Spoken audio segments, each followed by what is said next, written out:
Hola, ¿cómo están? La batalla de la meditación. Y si yo tuviese un asesor comercial, lo más probable es que me diría, no hagas este video.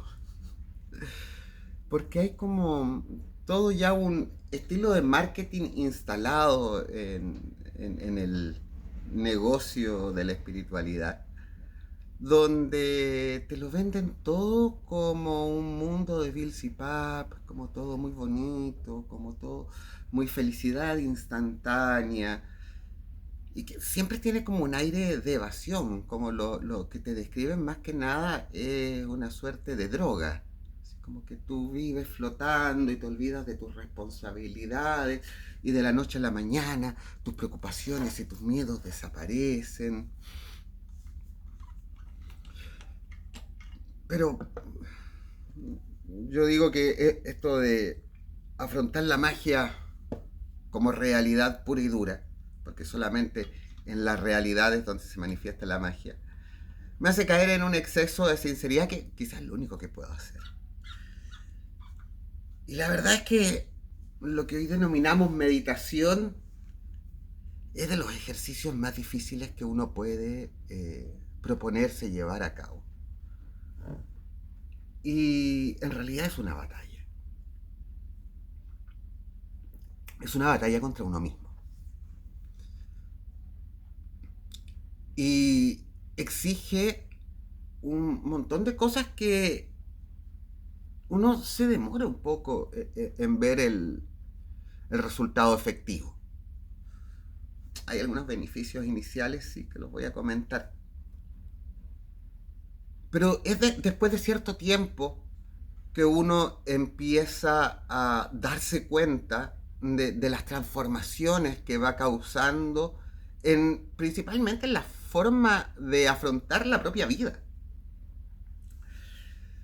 Y claro, hoy día las neurociencias, que yo les estoy muy agradecido al trabajo de los neurocientíficos recientemente, porque si bien en los 60 ya se habían enchufado a los electrocefalogramas cuando era el juguete nuevo de la ciencia, se enchufó a monjes tibetanos, después se olvidó completamente y en las últimas décadas se ha retomado el interés por estudiar qué es lo que pasa en nuestro sistema nervioso central y en su relación con el resto de nuestra biología. Cuando estamos en este ejercicio de meditar o de intentar meditar. Mm. Que hoy lo llamamos meditar, pero el otro video comentaba, al final de cuentas, meditar y rezar es lo mismo. De hecho, antiguamente vamos a encontrar, no sé, en textos de Paracelso y antes, muchos textos donde se habla del ejercicio de la contemplación. En Occidente, o mejor dicho, en el mundo de la tradición europea, cuando se hablaba de meditar, no se hablaba de lo que hoy entendemos como meditar. Por ejemplo, la- las meditaciones metafísicas de Descartes no son un manual de meditación, ni siquiera son en estricto rigor, un libro de metafísica o teología, aunque aborda también esos temas, sino que es una narración de descripciones lógicas, de reflexiones. Meditar sobre algo se entendía como reflexionar, pensar en algo y desarrollarlo, que no es exactamente lo que hacemos cuando meditamos. Mm. Y, y la gente cuando me dice que le cuesta meditar, no, es que yo no sirvo para meditar, es que yo no puedo, no, es posible. Eh, yo digo, es como si alguien eh, intentase, sin nunca haber hecho ejercicio, intentase correr una maratón y se cansa y dice, no, es que yo no puedo correr la maratón. No, sí tú puedes correr la maratón, pero para correrla tienes que entrenarte.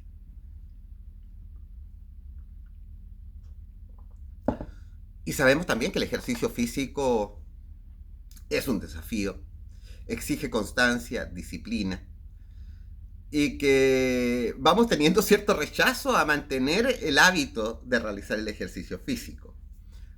Bueno, esa misma resistencia es aún peor con la meditación.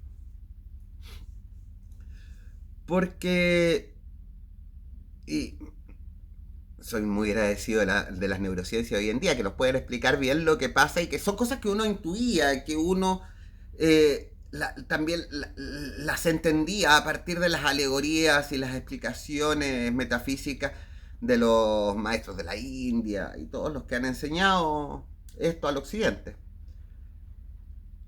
Pero siempre uno ahí tiene la duda de cuánto dentro de lo que me está diciendo es chamullo. ¿Cuánto es charlatanería de lo que hay ahí? ¿Cuánto de lo que hay ahí es parte de una imaginación muy personal del autor? Y la gracia de que hoy esté descrito en términos científicos nos ayuda a darle sentido, a darse cuenta de que uno no está tan loco. Pero ojo que no es lo mismo, no es lo mismo que hablar de que esto es un ejercicio cuántico. No tiene nada que ver la cuántica acá. No, la gracia de las neurociencias es que describen el funcionamiento de nuestro aparato. En el caso de las neurociencias, de nuestro sistema nervioso central. Pero en ningún caso nos van a decir cómo hacerlo. Nos ayudan a describir lo que nos está pasando durante el ejercicio. Bueno, y las neurociencias nos dicen que nuestro cerebro está permanentemente hablando. El diálogo interno es una constante y está ahí. Principalmente es un diálogo autorreferencial, autobiográfico, hablando cosas de la vida. Y que, ojo, que no estoy diciendo tampoco que sea malo, porque en parte de ese diálogo está imaginando escenarios posibles, teniendo diálogos que podrían ocurrir y que de alguna forma nos prepara para enfrentar esas situaciones, y que también en esa incoherencia y en ese salto carente de racionalidad que tiene este diálogo interno muchas veces, también emergen creatividades que pueden ayudarnos en algunos ámbitos de la vida. Pero la meditación no va para allá. De hecho, la meditación lo que hace es acallar esas voces. Y ahí empiezan algo a la que la sociedad contemporánea le tiene miedo. Y de hecho hoy día ver a alguien que se queda quieto, lo primero que vamos a pensar es que es alguien que está perdiendo el tiempo. Porque lo que se valora es una actitud de estar permanentemente produciendo, generando, aprovechando el tiempo. Muy entre comillas, muy entre comillas. Como que nos empujan a una hiperactividad permanente. Y lo vemos en los videojuegos, lo vemos en las películas que tienen un ritmo incesante en donde las pausas que ocurren son solamente para que sean más impactantes los momentos de acción, que es lo que realmente importa. Es como que los momentos de pausa son para poder llegar al momento de la acción. Lo que importa, lo valorado, es el estar en movimiento y en acción. Y eso nos impide reflexionar. La reflexión consume tiempo. O sea, yo ahora estoy tomando mate. Mientras estoy tomando mate. Para reflexionar sobre el por qué tomo mate. Hice bien este mate. Eso es algo que ocurre después de haber realizado la acción. No ocurre concomitantemente. Consume tiempo, en otras palabras.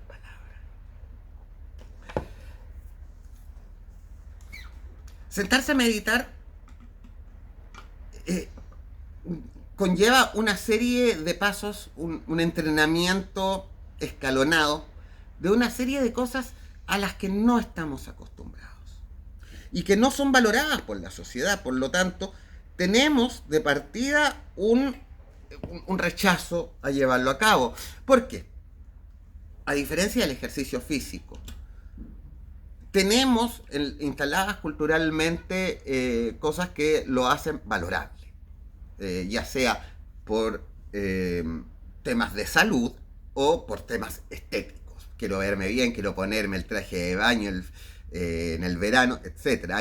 Hay cosas que te llevan a motivar que todo el mundo debiese realizar ejercicio físico.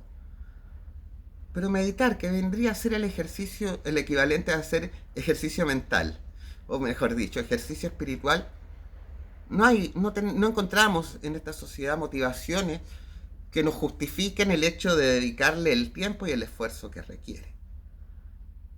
Y esa es la primera batalla que tenemos que vencer para ganar la guerra, para gobernar nuestra propia mente.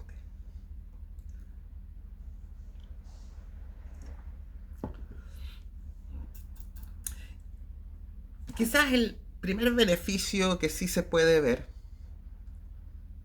es la primera cosa que hay que hacer para meditar, que es la parte de la relajación. Y relajarse no es meditar. Tiene una serie de beneficios: reducción del estrés, especialmente para cuando se está en contextos o en actividades o en periodos de la vida de alto estrés. Esa relajación inicial produce una satisfacción. Pero eso es solo el primer paso. Es solo el primer paso. Y tiene que ver con el liberarse de aquellos pensamientos obsesivos que alimentan la generación de emociones displacenteras. Aquellos loops de pensamiento en los que entramos y que llaman continuamente a nuestros miedos, a nuestras tristezas, frustraciones, etc. Claro, cuando logramos una relajación, nuestra mente se suelta de ahí. Puede caer en otras cosas, pero por lo menos se suelta de eso que nos mantenía en un estado de tensión. Es como estar no solo esperando que ocurra, que la amenaza se haga real, sino que además es como si estuviésemos generando esa situación a la que tanto le tememos. Pero después empieza el verdadero problema. Después, esa es la batalla inicial. ¿Sí? Ese es el punto de partida en esta carrera. A lo largo del avance en el camino de la meditación, uno se va enfrentando a varias cosas que uno no quiere ver de sí mismo. Uno empieza a tomar conciencia del poco control que tenemos sobre nosotros mismos, sobre nuestra mente y sobre nuestro cuerpo. Mucha gente, la primera dificultad que tiene en este camino es quedarse quieta. Y uno le dice 5 minutos. 5 minutos, parte con 5 minutos. Y tienen una gran dificultad de simplemente quedarse sentados. Bueno, desde ya les digo que 5 minutos de meditación no alcanzan la meditación. De hecho, también, y esto está descrito en las neurociencias, de que recién a los 15 minutos las desconcentraciones empiezan a disminuir. O sea, a los 15 minutos de uno estar preparándose, o a los 15 minutos de estar intentando meditar, uno recién va a poder empezar a meditar. Y ojo que esto no es para ti que nunca has meditado o para uno que ha intentado meditar por mucho tiempo. Incluso los meditadores muy experimentados, esos monjes que viven su vida encerrados en templo y donde no tienen más preocupación que rezar y meditar, también les pasa. No es que haya gente a la que esto le salga fácil. Para todos estos es un esfuerzo.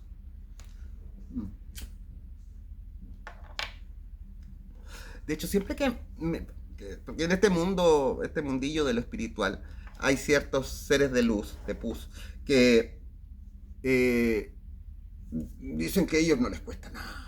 Como que ellos se sientan inmediatamente entraron en contacto con la fuente divina de todas las cosas. Y son también estos de los que te lo escriben todo lleno de florcitas y todo hermoso. Pero es cosa de conocerlos un poco más para ver claramente el grado de alteración de su espíritu y que en realidad lo que describen, lo que te cuenta, no es coincidente o concordante con cómo experimentan su propia experiencia de vida. Bueno, en un par de casos que he conocido, de hecho, así, concretamente, es de esta gente que tiene un diagnóstico psiquiátrico y que tienen recetados pastillas y se niegan a tomarlas. Y caen en delirio, literalmente. Estamos hablando de gente delirante no de forma peyorativa, sino que como parte de su diagnóstico. Y usan el tema de la espiritualidad para justificar su problema. Que son de los grandes peligros que hay en este negocio, voy a decir. Hay gente que se ríe cuando lo llamo así.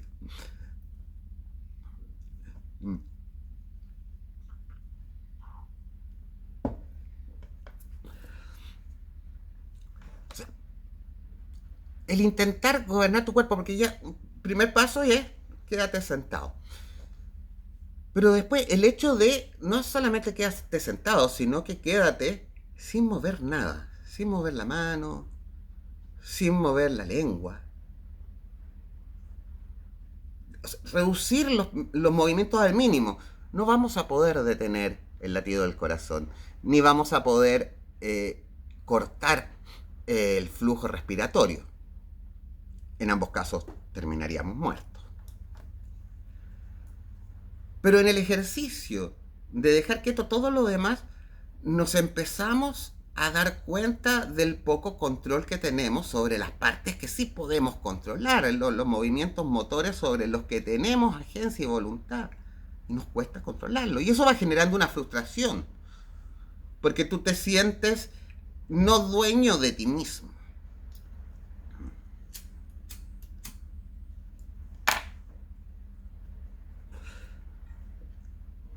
Pero se supera, con el entrenamiento se supera. Y ahí uno empieza a sumergirse en la mente.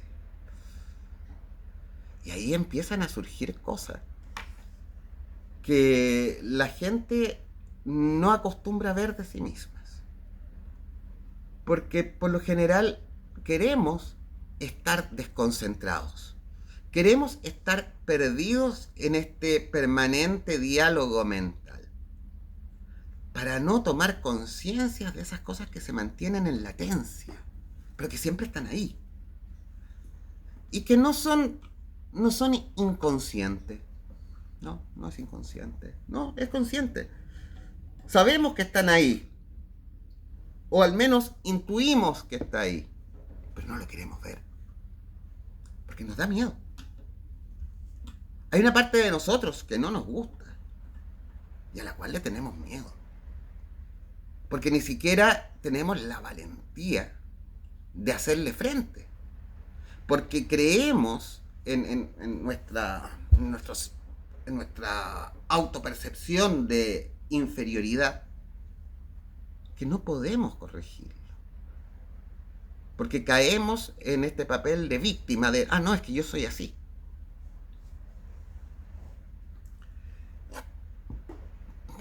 Y aquí estoy hablando desde las pulsiones sexuales incontroladas hasta cosas como el egoísmo, cosas como nuestra toxicidad en la relación con los otros. Hay una serie de aspectos que nosotros sabemos que no son buenos, pero que no los queremos mirar.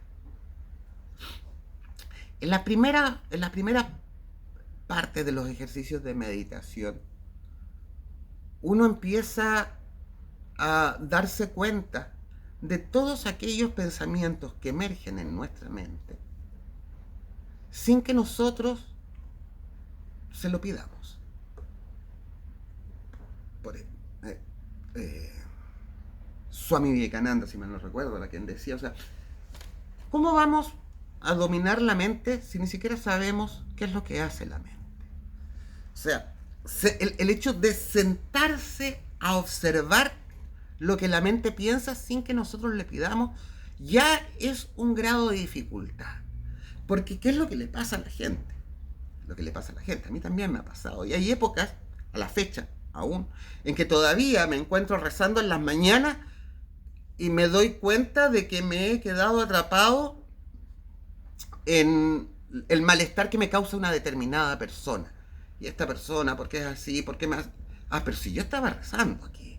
Ah, tengo que volver al rezo.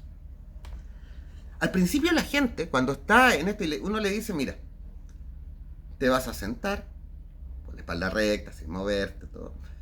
Y vas a intentar no generar tú los pensamientos, sino que observar como si fueses un espectador qué es lo que ocurre dentro de tu cabeza, qué sale desde tu mente sin que tú se lo pidas, sin que tú le des el pie, qué nace involuntariamente de ahí. Y lo primero que va a salir, normalmente, son los temas que nos están preocupando en el día a día. Y hay mucha gente que se queda pegada en eso. Y que empieza a ocupar ese tiempo para pensar y empezar a resolver y organizar el día. Y ese no es, también para profundizar en los temas obsesivos de odio, de críticas hacia los demás. Por lo general, ahí empieza toda una caracterización de uno mismo como víctima, de que este me hizo esto, que el otro me hizo esto, porque este me hace esto. Una autovictimización. Pero la gracia de ese ejercicio no es profundizar en esos pensamientos que la mayor parte del tiempo no tienen sentido y que, ojo, uno se empieza a descubrir que en realidad uno no los genera. Son pensamientos que van saliendo solos en la mente. Bueno, la gracia de ese ejercicio, y que le cuesta a muchos, a mí también, es ya, ok, mi cabeza está pensando en esto. Pero ¿en qué más está pensando? Normalmente te dicen, claro, observa el pensamiento y déjalo pasar. Claro, como si fuese fácil. No, en realidad uno tiene que hacer en ese momento el ejercicio de ya. Yo ya sé que mi mente está pensando en mi problema con mi jefe. Por poner un ejemplo. Pero ¿en qué más está pensando? O sea, el no quedarse pegado y explorar todas esas demás preocupaciones contingentes que están pasando. Cuando uno empieza a explorarlas todas y empieza a tomar conciencia de que no son parte de uno, me encanta esta expresión de que uno no es sus pensamientos, la mayor parte de tus pensamientos no los pediste tú. Empezamos a encontrarnos con una parte un poco más oscura de nosotros mismos. Ahí es cuando empiezan a aparecer los miedos, los temores, los traumas. Esas cosas que nos afectan negativamente a nuestro estado emocional y que nosotros sabemos que están ahí molestando, pero no les hacemos frente, atentos a un montón de otras cosas contingentes y de menor importancia. De hecho, en ese estado de soledad con uno mismo que implica la meditación, esta es la parte que más le preocupa a la gente. Y que fuera del ámbito de la meditación, mucha gente lo empezó a vivir con el tema de los encierros de la pandemia. O sea, hoy en día se ha aumentado las consultas psicológicas, psiquiátricas, por trastornos de sueño. Y es que la pandemia generó un montón de problemas psicológicos? ¿O es que la gente, al obligada a estar consigo misma, a pasar más tiempo acompañándose y observándose, se dio cuenta de estos problemas que antes no los identificaba?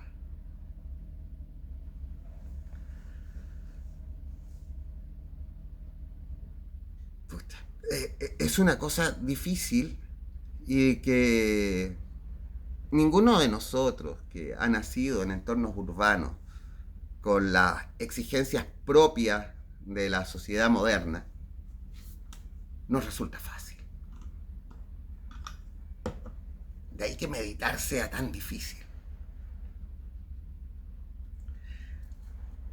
Y claro, hoy en día como a la gente nos gustan tanto las mediciones y lo cuantitativo, te dicen que a las 2 semanas de practicar meditación se empiezan a ver beneficios, de una mayor sensación de satisfacción y de felicidad. Y que a los 2 meses de estar meditando, estos beneficios se tornan permanentes. No más que dicen eso mucho, pero se saltan algunos detalles importantes. No estamos hablando ahí de 2 semanas de sentarse 5 minutos a ver lo que pasa por tu mente. No, esos programas incluyen bastante tiempo. Y de hecho, o sea, meditar 2 semanas quiere decir que durante esos 14 días tú vas a estar al menos media hora meditando. Media hora es el tiempo mínimo en que una meditación se puede considerar tal. En menos tiempo tú puedes relajarte, puedes tranquilizarte. Cosas que van a tener beneficios y que van a mejorar tu rendimiento en el día, sí. Pero los beneficios propios de la meditación, la claridad mental que te entrega, este sentido que encuentras, la coherencia con la que puedes evaluar los distintos aspectos de tu vida, se logran meditando. Y eso es alcanzando este tiempo mínimo de media hora. Y no es que yo lo haga, no voy a meditar porque me estresé, así que voy a meditar. O no, el fin de semana no tengo nada que hacer, voy a meditar. Estoy de vacaciones, así que voy a aprovechar de meditar. No, es un ejercicio diario. Es una disciplina, es un hábito que uno tiene que adoptar, que hacer parte de su vida, para que estos beneficios empiecen a aparecer. Y eso es una batalla. Porque la sociedad, y la sociedad que está metida en nuestras cabezas, porque nacimos en esta sociedad y estamos programados para funcionar con sus valores, nos van a jugar en contra.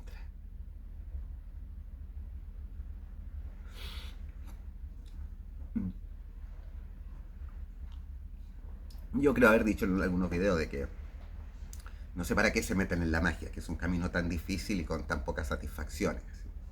Yo no soy alguien que considere de que todo el mundo debiese practicar magia. No, esto es para algunos pocos dementes. Pero la meditación es algo que necesita toda la humanidad.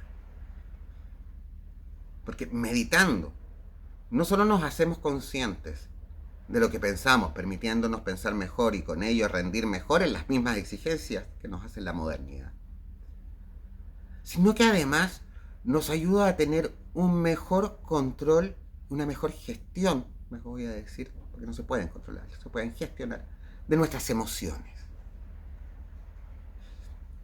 Y nosotros consideramos siempre eso, ay, lo emocional, sí, qué bonito, qué lindo lo emocional. Incluso en el lenguaje habitual, cuando alguien dice, me emocioné, es como algo necesariamente placentero. Y de las emociones básicas, que son 6, la alegría es la única placentera. La sorpresa es neutra, tenemos la tristeza, tenemos el miedo, el asco, la agresividad. la mayor parte de las emociones son displacenteras, son desagradables, no malas, porque nos ayudan, son necesarias para nuestra supervivencia. Son herramientas que tenemos, no son malas. Son displacenteras porque nos están avisando de amenazas, nos están indicando por los caminos que no debemos seguir. Pero no son necesariamente algo bonito.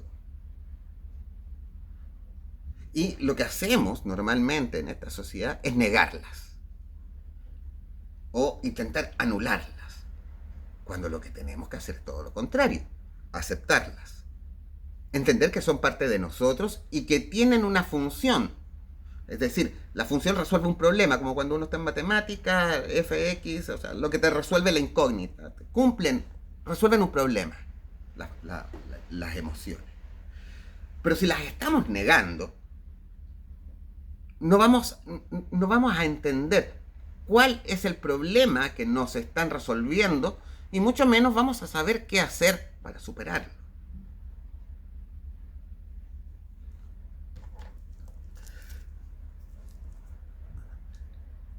Y es que lo peor de eso es que nosotros nos creemos muy racionales. Pero la verdad es que cuando se analiza el funcionamiento de nuestro sistema nervioso central, el sistema límbico el sistema límbico es el que gestiona las emociones. La corteza prefrontal es donde tenemos estas funciones ejecutivas y racionales. Lo que entendemos como el pensamiento lógico hoy en día está en la corteza prefrontal. Y el funcionamiento de la corteza prefrontal está determinado por el sistema límbico. Hay un montón de canales neuronales que los unen, pero no son bidireccionales. Van de la emoción al pensamiento. La emoción determina el pensamiento.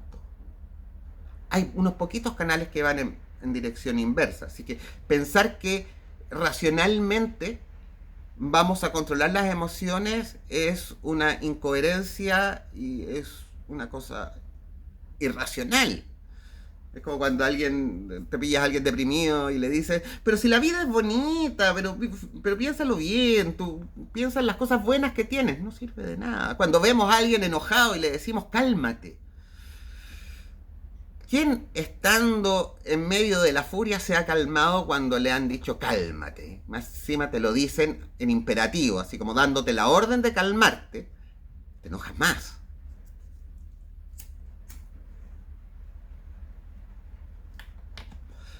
Y como no tenemos conciencia ni gestión de estas emociones, se terminan asentando en sentimientos, porque los sentimientos sí los procesamos acá. Es como nosotros, el sentimiento es la forma que tenemos de gestionar las emociones. Y terminamos no siendo conscientes de cómo lo hacemos y terminamos construyendo sentimientos de tristeza permanente que conllevan a la depresión, la verdadera pandemia de esta humanidad. A normalizar estados permanentes de violencia, de ira,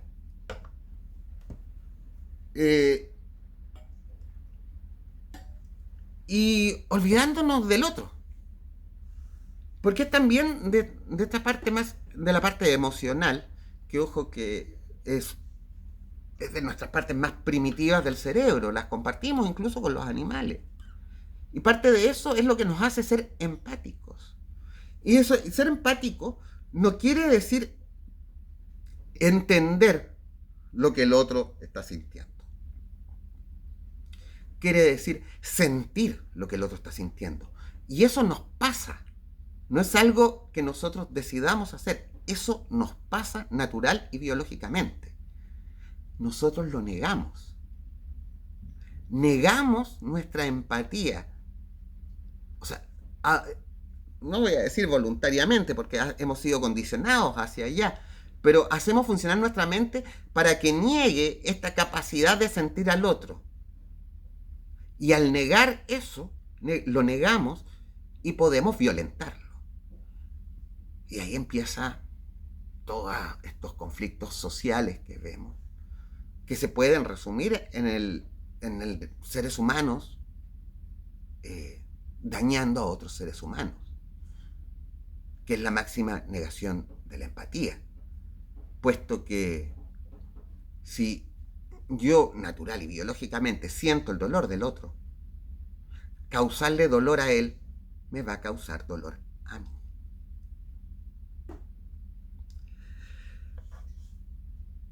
Cuando uno se pone a meditar, empieza a tomar conciencia de todo esto.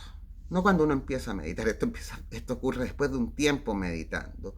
Y que esto, más que una verdad racional, más que algo que se aprenda o como si fuese una información que te incorporan, es darte cuenta de que siempre ha estado ahí.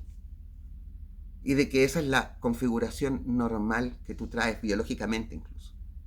Hoy día tenemos bases biológicas para afirmarlo. Y por eso es que es tan difícil. Y por eso que es una batalla. Y por eso que se justifica que se realicen cursos y talleres para meditar. Y a propósito, y claro, era un muy buen momento para meter la cuña comercial, pero el lunes voy a estar haciendo un taller y en ese taller nadie aprende a meditar en una sesión. Pero yo les voy a dar los pasos. ¿Cuáles son los pasos para empezar a meditar? Y como el coach del gimnasio, no esto de coaching ontológico, eso es una estafa perversa, así como el PNL y ese tipo de cosas. Pero no, lo que yo voy a ser el entrenador que les va a entregar como la rutina de entrenamiento en el gimnasio. Estos son los pasos que tienes que hacer, tantos tiempos, les voy a ir explicando el por qué.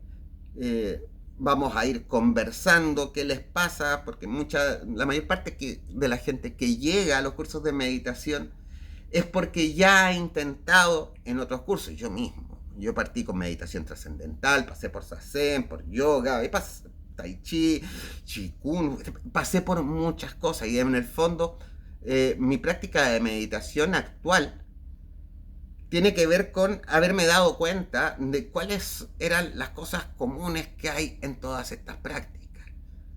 Y que en el fondo siempre es lo mismo. Siempre es lo mismo con distintos adornos. Y en esta perspectiva yo lo que quiero hacer es compartirles mis errores en el fondo. Yo siempre digo, yo no soy ningún maestro. Yo soy alguien que se ha equivocado muchas veces.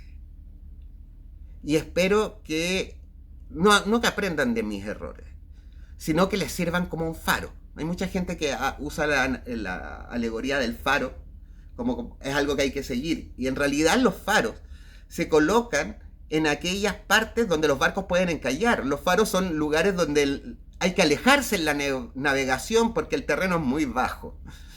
Yo lo que les quiero, por eso yo digo que quiero ser un faro, para que no cometan los errores que yo he cometido desde tantos años. Yo de hecho tengo mi primer certificado de meditación todavía, del año 93, así que llevo mucho tiempo equivocándome. Y en base a eso es que les quiero compartir estas experiencias para ayudarlos en esta batalla contra uno mismo, que es la meditación. Nos vemos pronto en otro mate. Peucayal.